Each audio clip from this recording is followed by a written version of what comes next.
Generations of school children have been taught that Christopher Columbus discovered the New World. In fact, the second Monday in October is celebrated as a national holiday, Columbus Day, to honor the European explorer. But October's page on the calendar also has a lesser-known observance. October 9th is Leif Erikson Day. Leif Erikson was a Norse explorer who sailed around the northeastern coast of what we now call North America about 1,000 years ago. He and his crew returned to Greenland with news of a place he called Vinland. Following his explorations, a few settlements were built.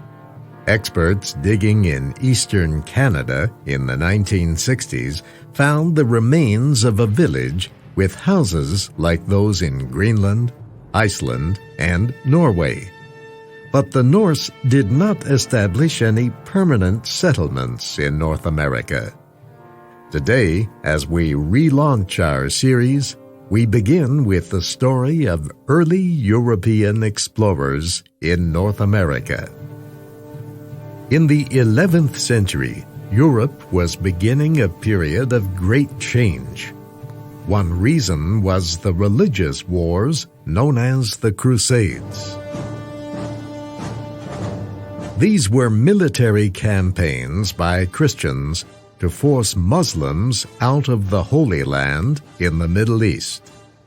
The Crusades began at the end of the 11th century. They continued for about 200 years. One effect of the presence of European armies in the Middle East was to increase trade. This trade was controlled by businessmen in Venice and other city-states in Italy. The businessmen earned large profits by supplying the warring armies and by bringing goods from the East into Europe. When the European Crusaders returned home, they brought with them some new and useful products. These included spices, perfumes, silk cloth, and steel products. These goods became highly valued all over Europe. The increased trade with the East led to the creation and growth of towns along the supply roads. It also created a large number of rich European businessmen. The European nations were growing. They developed armies and governments. These had to be paid for with taxes collected from the people. By the 15th century, European countries were ready to explore new parts of the world. The first explorers were the Portuguese. By 1400, they wanted to control the eastern spice trade. European businessmen did not want to continue paying Venetian and Arab traders for their costly spices. They wanted to set up trade themselves. If they could sail to Asia directly for these products, the resulting trade would bring huge profits. The leader of Portugal's exploration efforts was Prince Henry, a son of King John I. He was interested in sea travel and exploration. He became known as Henry the Navigator. Prince Henry brought experts to his country and studied the sciences involved in exploration. He built an observatory to study the stars. Portuguese sea captains sailed their ships down the west coast of Africa, hoping to find a path to India and East Asia. they finally found the end of the African continent, the area called the Cape of Good Hope. It took the Portuguese only about 50 years to take control of the spice trade. They established trading colonies in Africa, the Persian Gulf, India, and China. Improvements in technology helped them succeed. One improvement was a new kind of ship. It could sail more easily through storms and winds. Other inventions, like the compass, allowed them to sail out of sight of land. The Portuguese also armed their ships with modern cannon. They used these weapons to battle Muslim and East Asian traders. The other European nations would not let Portugal control this spice trade for long, however. Spain's Queen Isabella and King Ferdinand agreed to provide ships, crew, and supplies for an exploration by an Italian named Christopher Columbus. Columbus thought the shortest way to reach the East was to sail west across the Atlantic Ocean. He was right, but he also was wrong. He believed the world was much smaller than it is. He did not imagine the existence of another continent and another huge ocean between Europe and East Asia. Columbus and a crew of 88 men left Spain on August 3, 1492, in 3 ships, the Niña, the Pinta, and the Santa Maria. By October 12th, the sailors stood on land again on an island that Columbus named San Salvador. He explored the island and the nearby islands of what are now known as Cuba and Hispaniola. He believed they were part of the coast of East Asia, which was then called the Indies. He called the people he found there Indians. Columbus left about 40 men on San Salvador Island to build a fort from the wood of one of the ships. He returned to Spain with birds, plants, gold, and people captured from the land he explored. Columbus was welcomed as a hero when he returned to Spain in March of 1493. Columbus sailed again across the Atlantic to the Caribbean 5 months later. He found that the fort built by his men had been destroyed by fire. Columbus did not find any of his men, but this time he had many more men and all the animals and equipment needed to start a colony on Hispaniola. 7 months later, he sent 5 ships back to Spain. They carried Indians to be sold as slaves.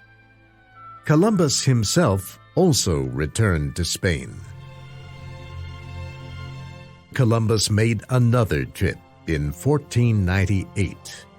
This time, he saw the coast of South America. But the settlers on Hispaniola were so unhappy with conditions in their new colony, they sent Columbus back to Spain as a prisoner. Spain's rulers pardoned him. In 1502, Columbus made his final voyage to what some by then were calling the New World. He stayed on the island of Jamaica until he returned home 2 years later. During all his trips, Columbus explored islands and waterways, searching for that passage to the Indies. He never found it, nor did he find spices or great amounts of gold. Yet he always believed that he had found the Indies. He refused to recognize that it really was a new world. Evidence of this was all around him. Strange plants unknown in either Europe or Asia, and a different people who did not understand any language spoken in the East. Columbus's voyages, however, opened up the New World. Others later explored all of North America. Now you may be wondering about the name of this new land. If Christopher Columbus led the explorations, then why is it called America? The answer lies with the name of another Italian explorer, Amerigo Vespucci. He visited the coast of South America in 1499. He wrote stories about his experiences that were widely read in Europe. In 1507, a German map maker, Martin Waldseemüller, read Vespucci's stories. He decided that the writer had discovered the New World and thought it should be called America in his honor. And so it was.